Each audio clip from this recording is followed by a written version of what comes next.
Y continuamos con la lección 15, jerarquía espiritual. Pregunta: ¿cuál es el sentido exacto de ser encarnado? Explicación: es el hombre considerado en su aspecto espiritual, partícula espiritual, y en su aspecto físico, cuerpos físicos invisibles y cuerpo físico visible. Pregunta: ¿existe una escala de sutileza entre un ser primitivo y un ser evolucionado que encarna? ¿Cómo es la materia de cada uno? Explicación: salvo los casos de seres muy evolucionados que vienen a realizar tareas en los cuales, para que ese espíritu pueda encontrar en su materia un instrumento adaptado a su capacidad espiritual de acción que le permita desempeñarse en ese mundo, la materia debe ser preparada desde sus antecesores.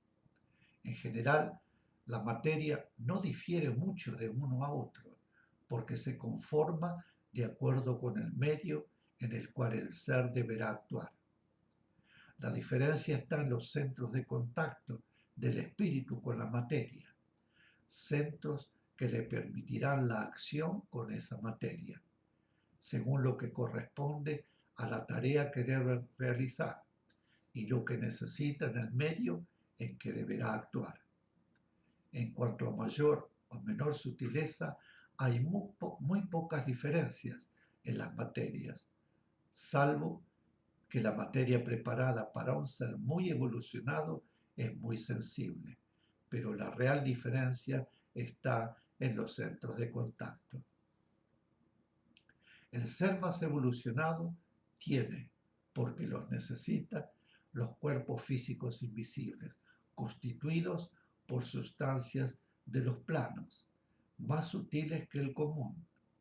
Su materia ya se va preparando con los padres. Con los padres se preparan las materias, tanto para los pagos kármicos como para las grandes tareas. Pregunta: ¿cuál es la diferencia entre un hombre primitivo y un hombre infradotado? Explicación: ese tema ya ha sido aclarado en años anteriores, pero resumiendo, podemos decir que el hombre primitivo es un ser normal en un punto evolutivo inferior, y el hombre infradotado es un ser que, por razones espirituales que pueden ser kármicas, está físicamente incapacitado para manifestar su verdadero punto evolutivo. Pregunta: los seres de las montañas y los seres del mar, a los cuales se les proyecta luz y fuerzas en nuestros trabajos espirituales, ¿en qué estado se encuentran? Explicación: esos seres están en el plano astral y se les proyecta luz y fuerza para ayudarles a lograr desprenderse de las vibraciones físicas invisibles correspondientes a su última encarnación, a las cuales se mantienen aún ligados. Su partícula espiritual está tan debilitada que no pueden tomar conciencia de su estado y no podrán hacerlo hasta desprenderse de las vibraciones que la presionan, para lo cual necesitan la luz y las fuerzas que les ayuden. Los seres de las montañas, a los cuales proyectamos vibraciones amorosas y purificadoras, son seres adheridos o arraigados que una y otra vez han vivido y han desencarnado en esos lugares, siempre en transgresión a la ley. También determinados seres ya unificados trabajan desde el espacio en los aspectos de vida que se expresan en las montañas, en la finalidad de las mismas en el planeta, en las energías que encierran y que irradian ciertos minerales y en su acción en la vida del hombre. Quiere decir que, además de las chispas divinas que hacen experiencias en los minerales de las montañas, trabajan en ellas seres astrales y seres unificados. Pregunta: ¿qué ocurrirá con los seres que están debajo del mar? Explicación: como dijimos, esos seres se encuentran en el plano astral que está en todo el mundo íntegramente. El aspecto espiritual del agua es como un filtro purificador que impide su incidencia negativa sobre los hombres desde el plano astral. Además, el agua puede recibir y transmitir vibraciones, aunque esas vibraciones no permanecen luego en ella.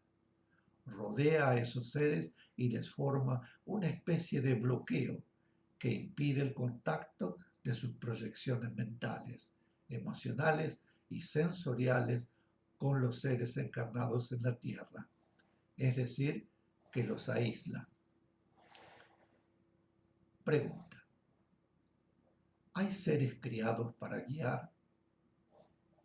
Explicación: en realidad no fueron seres creados superiores, sino seres creados con el punto espiritual necesario en el comienzo.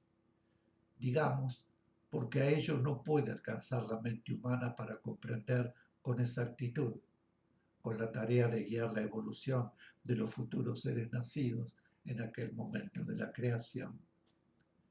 El proceso evolutivo de esos seres no incluía la necesidad de encarnar, pero como la ley es sabiduría y justicia, debían obtener superaciones equivalentes a las superaciones que incluye el proceso de evolución y progreso que conocemos, pero con la intensidad correspondiente al punto espiritual con que fueron creados en los momentos que señalaba la ley.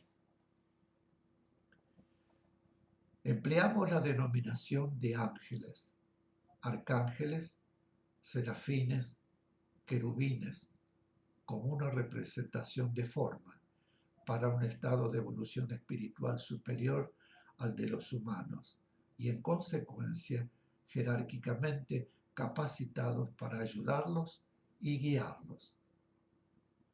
En la tradición de casi todas las religiones importantes encontramos que los llamados seres infernales o demonios son ángeles caídos por rebelión, por vanidad, por ambición de poder, y podemos deducir que esos seres no pudieron pasar las pruebas y obtener las superaciones correspondientes a su punto espiritual y que invirtieron su posición con respecto a la ley, transmutando en consecuencia a negativo sus vibraciones. Mis queridos, aquí finalizamos con la lección 15, el cuarto curso avanzado. Cuando vuelva, muy pronto, comenzaré con el quinto curso avanzado. Muchísimas gracias por acompañarme y nos veremos muy pronto. Hasta siempre.